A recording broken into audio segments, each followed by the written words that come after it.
Hello, everybody out there. This is Fred and Harry Easter coming at you again with Word, working on real dreams.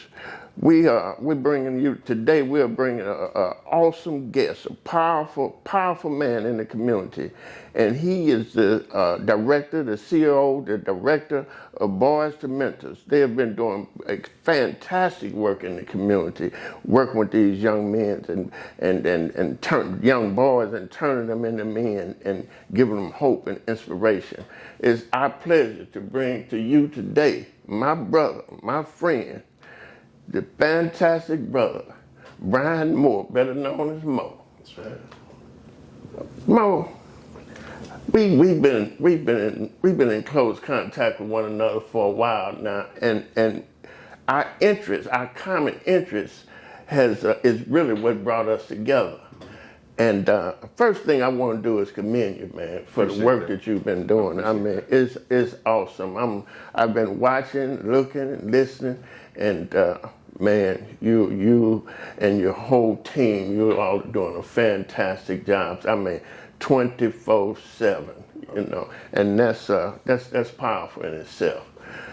What brought you? What was your purpose? How did you get to the point where this was something that you wanted to work on? How did that come about? Well, first of all, thank you for having me. You, Fred and Harry, thank y'all for having me. It's a dream. We seen young men falling on the streets by the wayside. We got together in 2019. We started an organization called Boys to Mentors. We was on Suburban and Dade over there in the church, a small church.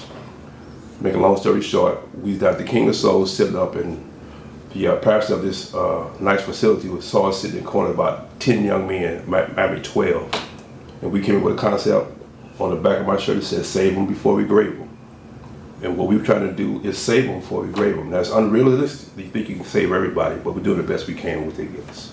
Wow, that would be Pastor Rice then that you're talking about. Pastor B.T. Rice. Oh man, that's beautiful, brother. That is my pastor. Oh, yeah, that's my man. Yeah, that's my guy. And but I have a few questions I'd like to ask you. What are some of the problems you ran into with some of these boys as far as bullying and being bullied and, you know, things like that? Well, first of all, you have a fatherless child, first of all. And these child are artificial intelligence IG kids, and they see a lot of bullying on Facebook and pages all the time. And then they get to school trying to prove themselves as young men because they're raised by a positive female. Most times a female don't know how to raise a young man. And what we try to do is bring them in and de-escalate them and teach them how to handle bullying. And what we use is the de-escalation. We talk to the principal, then you talk to the parents, then you stand your ground. So those are the three rules that we use. Now, we don't advocate any violence, but we do our best to keep from violence. But sometimes you got to meet things where they're at. Absolutely, I totally agree with that, because some bullies won't stop at just de-escalation, and they're gonna take it further and further, and hopefully no violence does arise out of these encounters, you know. But I know you've had a lot of experience with it. But Harry, you? Okay, my name is Harry Easter, and I'm a co-founder of Word, working on real dreams. And I've been observing our guest today really closely, and he's really impressed me with the way he deals with these youngsters, and that's who we're trying to reach today. And I want to ask you a question. If you saw a youngster that he wasn't being properly treated, that's what the teachers are confronted with, kids. How would you be able to touch a youngster in a group? You say like he's not being properly treated? Yeah, how would you treat, you say you like to treat kids as individually. Mm-hmm. Well, how would you do that in a school? Well, you mean me going into the school? Yeah. Well, first of all, you meet the problem, find out the holistic problem of everything. Sometimes kids reach out and people hurt things. You find out what's wrong with the child. Then you talk to the teacher. You come together and try to come to the common denominator. Sometimes the kid is the problem, and he know how to fabricate things. Sometimes the teacher, who are afraid of kids, and they'll latch on an unruly child just because of the fact that they can't handle them.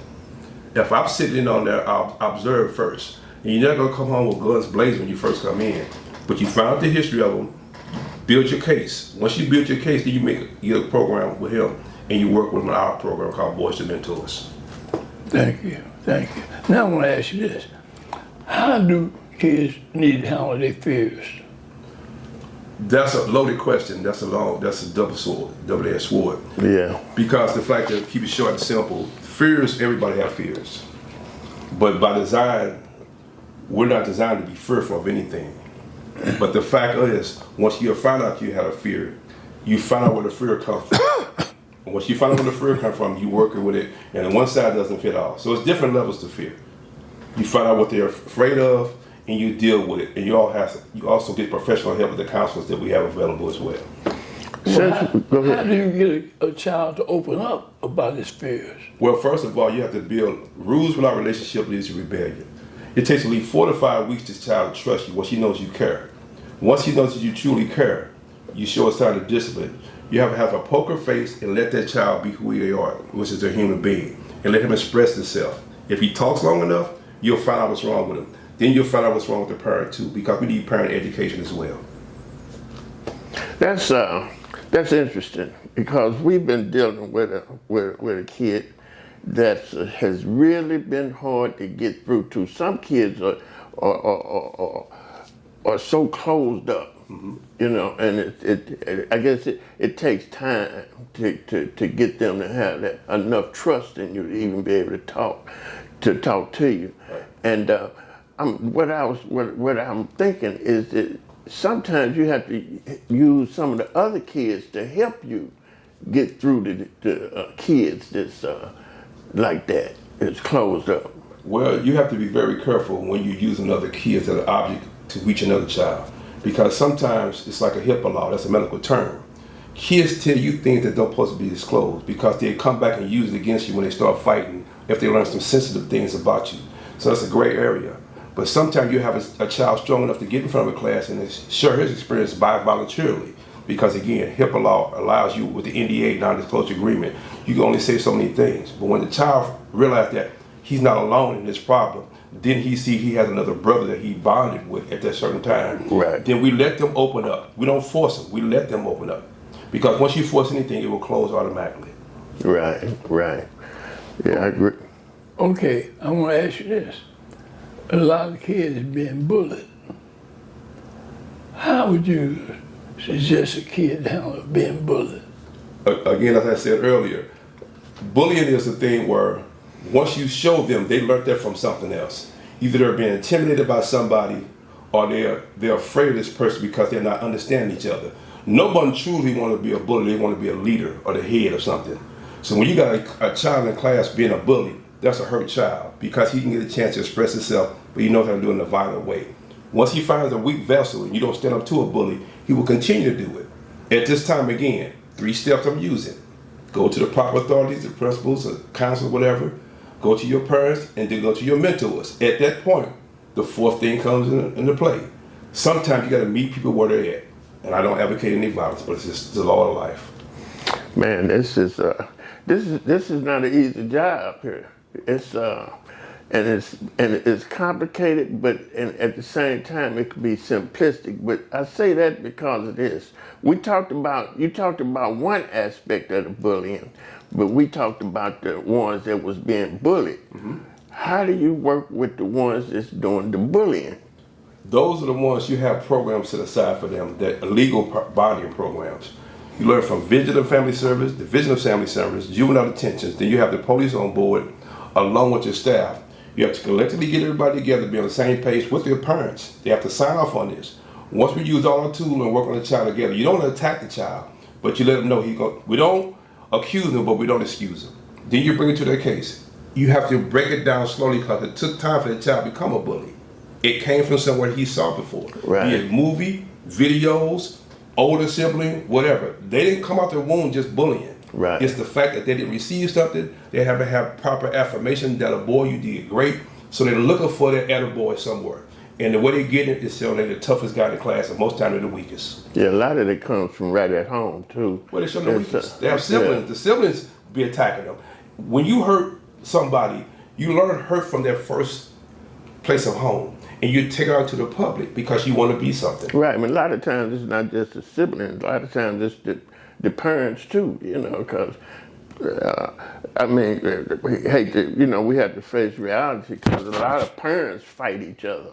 You know. Well, that's where we go with the parent education. We start a called Parent University. We get in background, holistic background from them, and we sit them down. We ask them for their Instagram, Facebook pages, and everything. Then we find out the history. If your child is on your Facebook page and your friend and whatever, that's where the problem lies at. You to control your home. Until that child becomes a bill player or become emancipated as a young man on his own, he follows your rules. But the parents are so afraid of the kids that they'll lose them, they're trying to be friends. Right. And once they realize that they got that person, they can work them, they know what trigger to pull, they know what nerve to pinch. Yeah. So when you have our programs like this, we don't have that kind of sensitivity. Again, I have poker face. My passion met my talents. You can't have a passion for something and do it, and talent for something. Both of them got to meet. Then you won't quit. I'm a server. Okay, I want to ask you this. A lot of youngsters do things because of peer pressure. Like if somebody do something to this child, and they say, hey, don't let him get away with that. He did this to you. You won't be a man if you don't do something about it. How would you tell the child to handle that? Again, there's levels to that. Intimidation is a big thing out here. And once the child is intimidated, first of all, you got to let him know that he's a person. We don't use gender, girl or boy. He's a strong person. And once you know that you're a strong person, you won't fall for just anything. I just can't tell you anything and you'll fall for it. If he knows he stands for something, he's a strong person. He's not a weak vessel. The best leaders are the best followers, but you got to watch what you're following. Right. Absolutely. I heard you mention something before when we was talking about the. This is kind of a follow up on a question that I just asked you, and about the how do you deal with those that's doing the bullying, and you talked about the police and different different programs that you use. But we had talked about this before, and you mentioned how you would have them doing different chores and things like that, and when you expressed to me how you would even go to their house sometime and knock on the door, and when they found out it was you at the door, what was their response? I wear this whistle for a reason. It's not just to coach. I blow it because I don't waste valuable air. When I blow this whistle, they know I'm coming. That anytime they're on the phone, I blow a whistle, they stop automatically. What I use is a work ethics. The worst thing happened when I was a little boy. It started cleaning. I had to cut grass and wash windows and while the kids down the street playing. That's the same metaphor I use with these boys. I bought lime green vests. Home Depot came in and gave us the little pickup sticks with the buckets. I got pine saw, I got gloves. They're going to cleaning. The slave mentality of whipping a child, whatever, did that change you? No. So my point being, you balling your face up at me, did that change me, stop them doing anything? No. You got to meet them where they at. Put them at work, and they realize when they come to this program, and you make sure other kids are having a whole lot of fun that day. While they doing that work. While they doing that work. And don't say anything, and don't give in to them.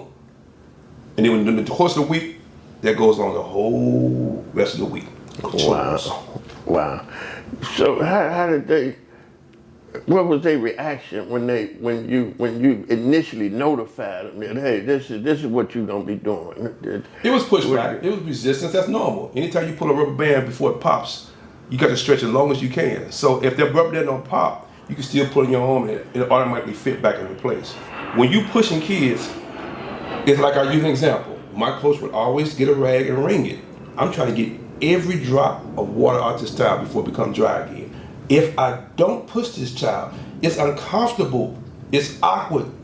When you correct things, it hurts. Right. If your arm is broken, and for it to get right, they got to pull it out, and that's gonna hurt you. Right. When you correct it, it will always hurt and be awkward, but you gotta be strong enough to stay in the game.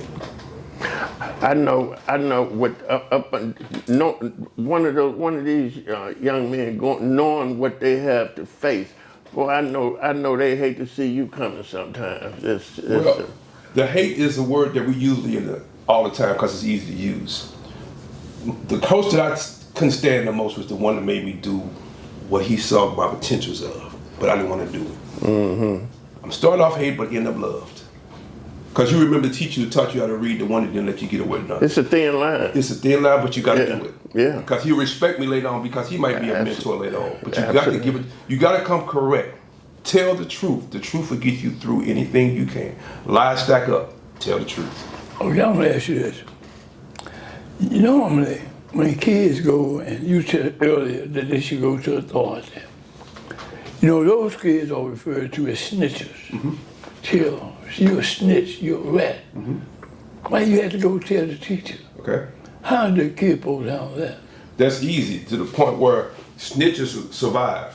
And snitches are ghetto. That's the Ebonic black word that we use because you're telling on something. But if you weren't doing anything, I wouldn't have nothing to tell on. So at this point, I'm trying to save him because if a case comes, he defends himself. This case is built up to the point where he had no option. He had to defend himself. What more can you do? We living in real life. Let's stop being fabricated fake. Right. You have to defend yourself. Now, when a child's being bullied and he did all his levels, I'm not advocating any violence. But I know when I came as a child, I was bullied. Once I attacked the bully back, he never did bother me any longer. But now it's more violent. It's more gunplay. It's not no fisticuffs. So it's a great line with that one. But you give them the basic fundamentals first, and then you back them up. Now you get all the proper authorities in play. Now you call the meetings and do what you can. But something just can't be. There's some unnecessary evils just have to happen. Let's just be real. For that bully to straight, you might be straightening them out with a good punch. I ain't advocating that either. Right, but sometimes they do come to those type of fakes. We being real right here, fellas. Yeah. We being real. Yeah. So my point, I'm not gonna sit there and candy coat and paint. Oh, y'all gotta do this. See, that's a fake. That's no. That ain't the real You're in the world. trenches for real. And you see these kids are afraid to go to school because they're being bullied.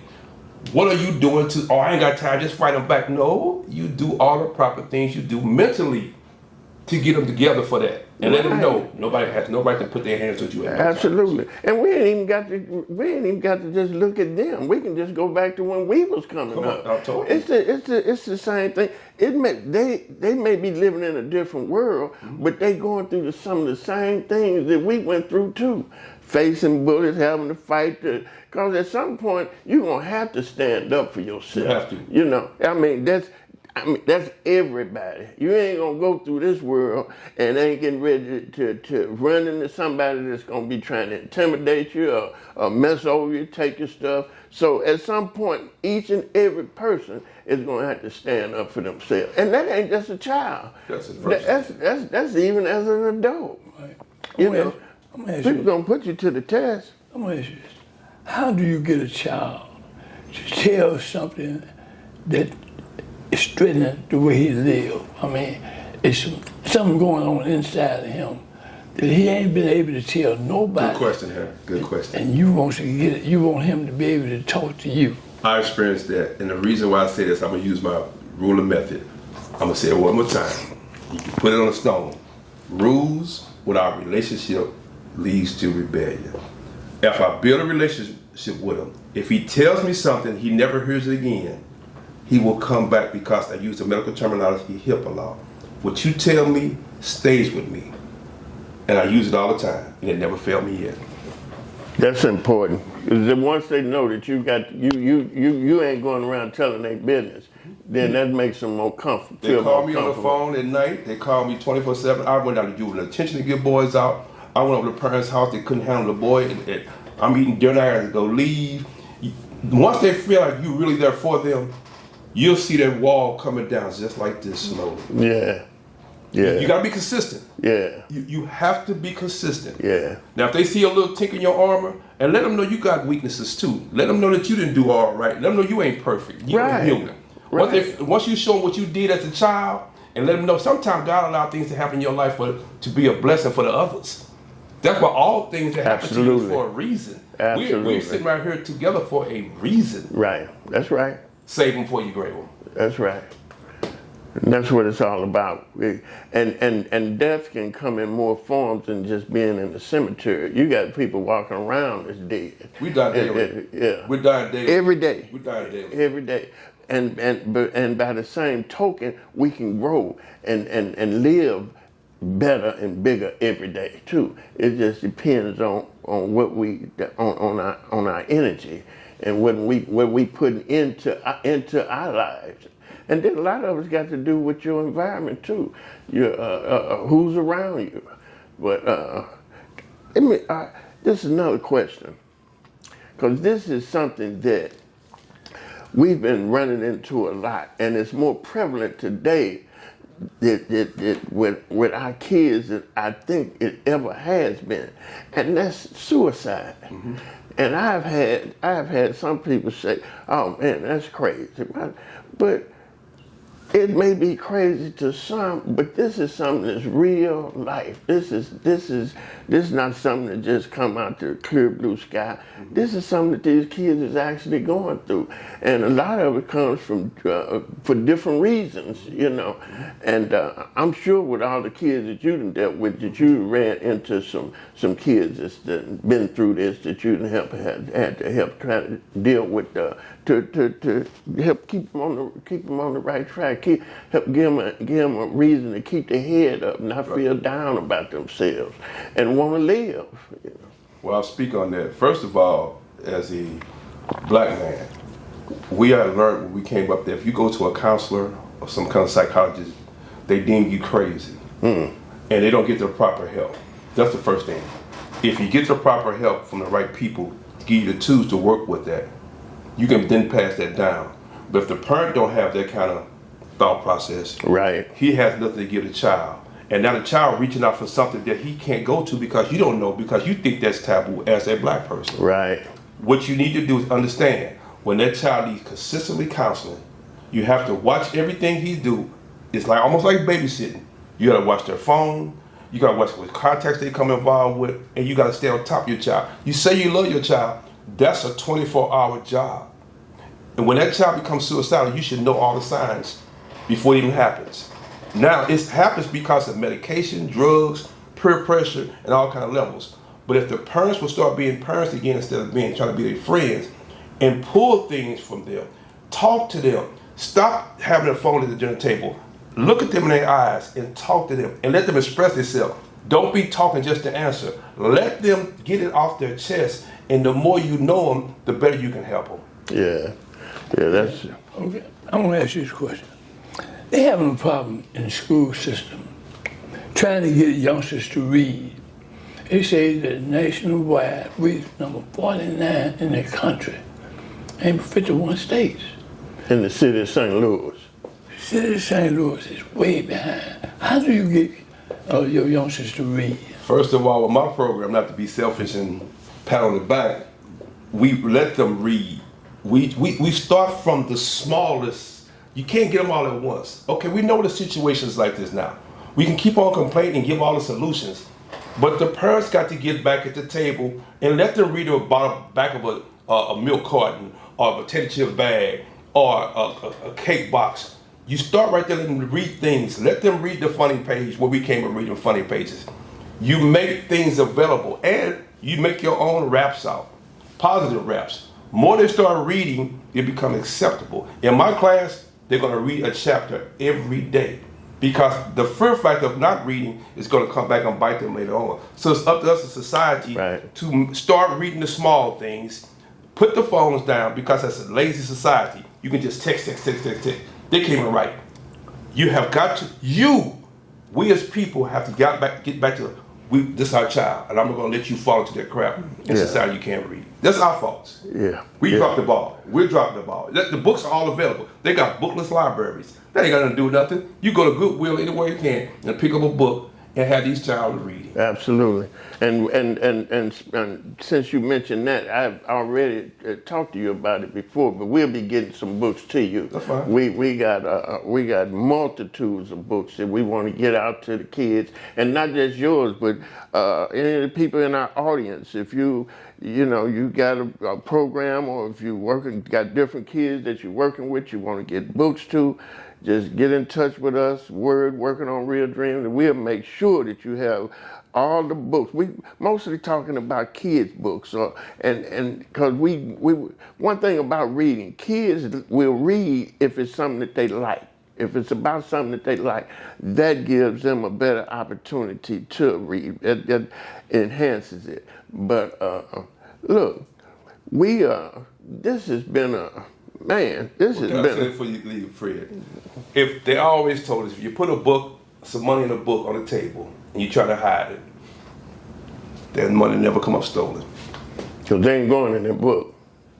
It's Well- been going since the beginning of time. I can leave $100 on that book on the table, and that $100 be there as soon as they get home. Well, let me tell you this. We want to get it to the point where the $100 that's in the book will be discovered, but they still won't take it. Because we want them to get in them books. Right. And that's what we shooting. That's what we shooting for. Yeah. Brother Mo, Brian Mo, this has been a fantastic day for me today, man. Just to sit here and just listen to your wealth of knowledge and about how you and your team has been dealing with these youngsters and making this world a better and safer place for us to live in, man. I mean, hey, man, my chest is busting out. I mean, I'm busting the buttons. I ain't got no buttons. But, hey, man, you're a beautiful brother, man. Well, spell the back of Boys to Mentors. Boys to Mentors. MENTORRS. The last metaphor. TORRS means teaching others respect and responsibilities. Let's not get it twisted. Wow. Right. And you My know what? man. The day I met you, you know how I met you?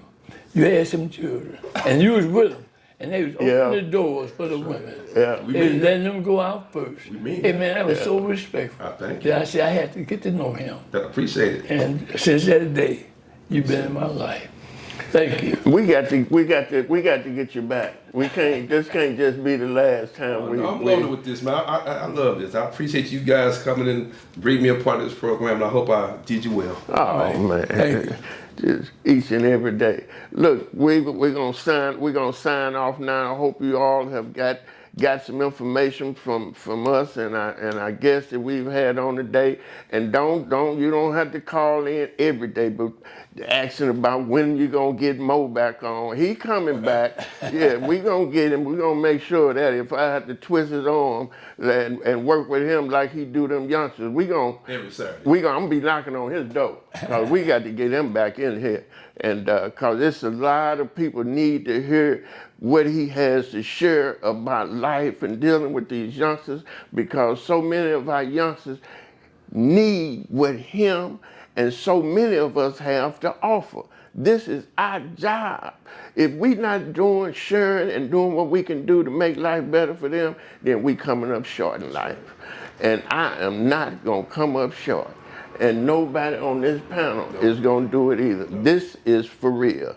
We're gonna sign off and leave with Let me love. say one thing. Go ahead. The reason we started Words, because I've been incarcerated. My brother have too. And we know that's not a life. I sent out a thing today, is that learn to live your life. You don't have but one life. Follow your dream. Don't let anything interfere. Incarceration, prison, or death is not your dream. Thank you. Absolutely. That's a nightmare. I just want to say, my last saying is, all the dreams, a lot of dreams in the graveyard, they never did get exposed. I'm gonna leave her empty. I'm gonna leave her empty. When they put me down, I'm gonna be completely empty. Yeah. Say, right. Yeah, you're gonna leave it on the I'm table. leaving it empty. You getting it all you got. I'm leaving it empty. I ain't taking nothing with it. It's going to them kids, and they're gonna speak on me. They're gonna give me a eulogy, not me. My work was, I'm a server. All right. You just gave me a new phrase. I'm leaving it empty. I'm leaving it empty. All right. All right. Thank you. Thanks, my brother. I appreciate you. All right.